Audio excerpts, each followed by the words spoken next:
Okay, so we're finishing the last chapter, 51, and we are on types of interventions. And where we left off in the previous video was looking at medication. Drug therapy is focused on either correcting the underlying pathologic change or reducing the side effects of problems occurring with hearing loss. Teach the patient receiving antibiotic therapy the importance of taking the drug or drugs exactly as prescribed and completing the entire course. When pain occurs with hearing disorders, analgesics are used depending on the location and type of pain. Many ear disorders disturb equilibrium, causing vertigo and dizziness with nausea and vomiting. Antiemetic, antihistamine, and anti-vertigo and benzodiazepine drugs can help correct nausea, vertigo, and dizziness. A hearing aid is a miniature electronic amplifier that is used for patients with conductive hearing loss.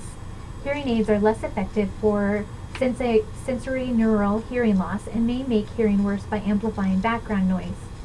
Hearing with a hearing aid is different from natural hearing. Teach the patient to start using the hearing aid slowly, at first wearing it only at home and during part of the day.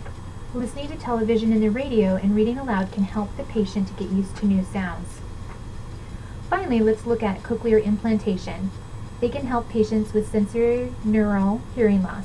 Although a superficial surgical procedure is needed to implant the device, the procedure does not enter the inner ear and thus is not considered a surgical correction for hearing impairment. A small computer converts sound waves into electronic impulses. Electrodes are placed near the internal ear with the computer attached to the external ear. The electronic impulses then directly stimulate nerve fibers. Some patients have a 50% return of their hearing with this method.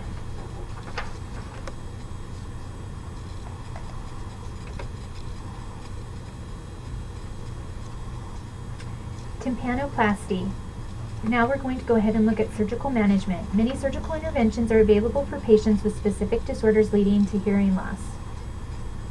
Tympanoplasty reconstructs the middle ear to improve conductive hearing loss. The procedure varies from simple reconstruction of the eardrum, myringoplasty, to replacement of the ossicles within the middle ear, osculoplasty. A type 1 tympanoplasty is used for myringoplasty.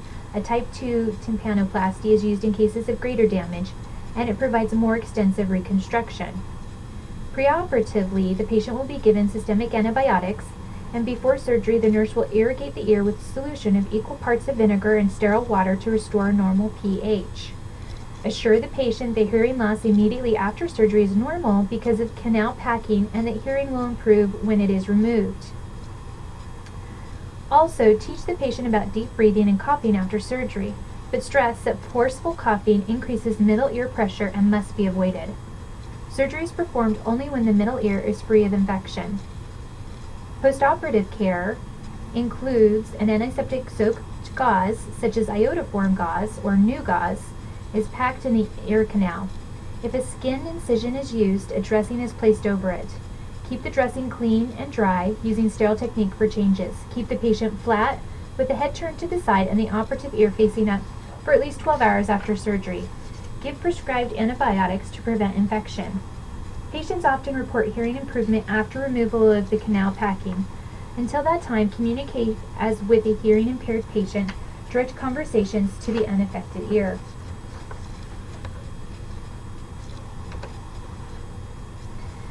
So, we're going to look at other types of interventions, communication hearing aids, and then also follow up with community resources. Nursing priorities focus on facilitating communication and reducing anxiety. Do not shout at the patient because the sound may be projected at a higher frequency, making him or her less able to understand. The most obvious means of communicating is by the written word, if the patient is able to see, read, and write, or with pictures of familiar phrases and objects. Many television programs are now closed captions with subtitles. Lip reading and sign language can also increase communication. In lip reading classes, patients are taught the special cues to look for when lip reading and how to understand body language. However, the best lip reading still misses more than half of what is being said. Because hearing is assisted by even minimal lip reading, urge patients to wear their eyeglasses when talking with someone to see lip movement.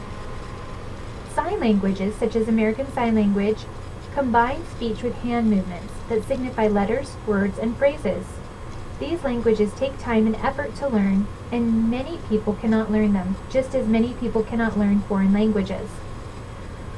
Refer patients with hearing impairments or any chronic ear problems to appropriate local resources and support groups. Here locally, I am aware that the Elks does have a hearing imbalance support group for patients. Patient education. So with patient education, it's important to keep in mind the following patient teachings. Ask the patient about hearing problems in any other member of the family because many hearing problems have a genetic component. Teach patients how to properly care for their hearing aids.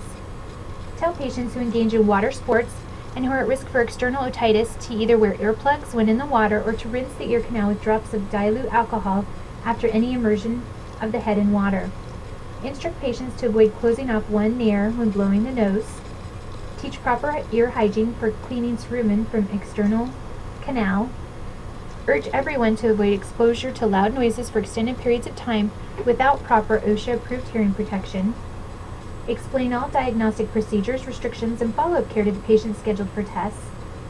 Teach patients the proper technique to use for self-installation of eardrops and ear irrigation. Stress the importance of completing an antibiotic regime when an ear infection is present. Teach family members ways to communicate with a hearing impaired patient with and without a hearing aid. Encourage the patient and family the opportunity to express their feelings and concerns regarding a change in hearing status. Refer patients newly diagnosed with hearing impairment or any chronic ear problem to appropriate local resources and support groups. Encourage all patients, even if they already have a hearing impairment, to use ear protection in a loud environment, and check the hearing of any patient receiving an ototoxic drug for more than 5 days. So this concludes the lecture. Thank you.